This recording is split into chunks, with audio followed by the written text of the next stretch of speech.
Today we're here to celebrate the lives of our third and seventh presidents, Thomas Jefferson and Andrew Jackson. And Thomas Jefferson was this nation's greatest champion of representative democracy and the rights of man. He did more than just write the Declaration of Independence. He had an unabiding faith in the American people and their capacity for self-government, and believed that, quote, a nation that rests on the will of the people must also depend on the individuals to support its institutions in whatever ways are appropriate if it is to flourish.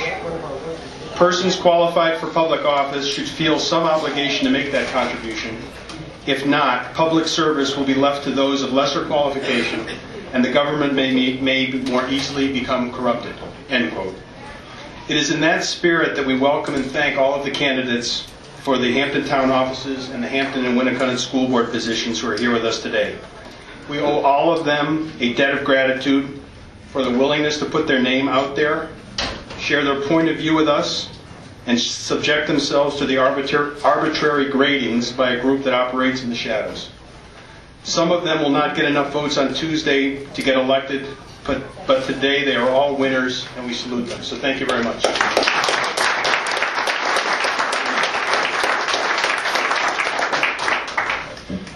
We invited the 40 candidates running for all town office, Hampton School Board, and Winnicott School Board positions to today's event.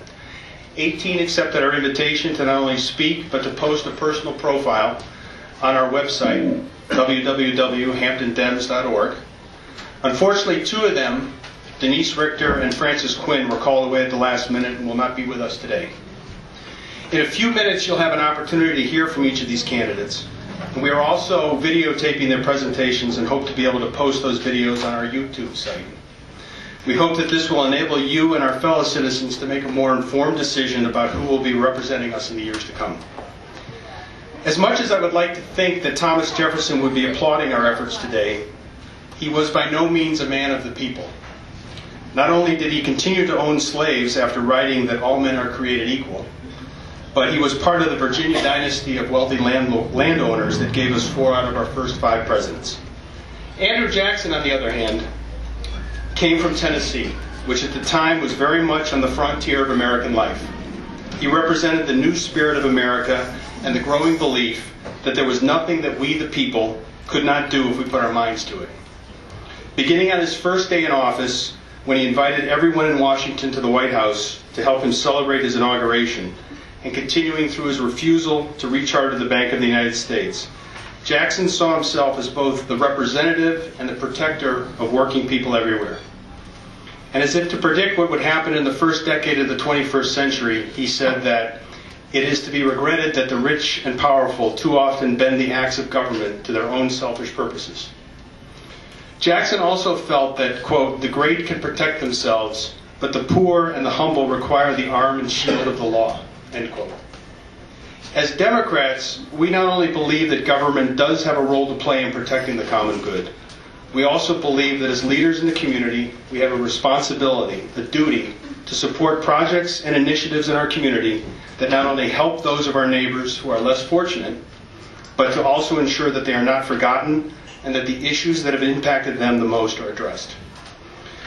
A little later, you will hear from some of our local elected leaders about what they have been doing to ensure that this does not happen, as well as from one of our leading activists in the state, Doris Granny D. Haddock, and from our current state party chairman, Raymond Buckley, who has taken on a new national role as well.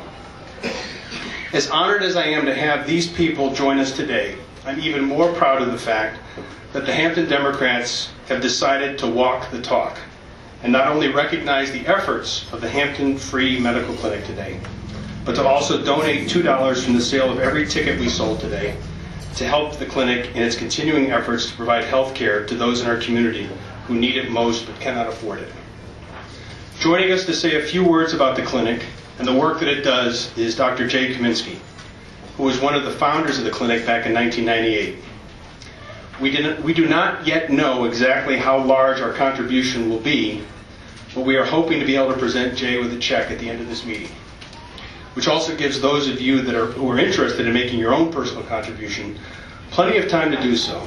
There is a jar at the back of the room for that purpose, and I'm sure that jar will make its way around the room. So without further ado, Jay, thanks for all that you've done and continue to do, and thank you for joining us today.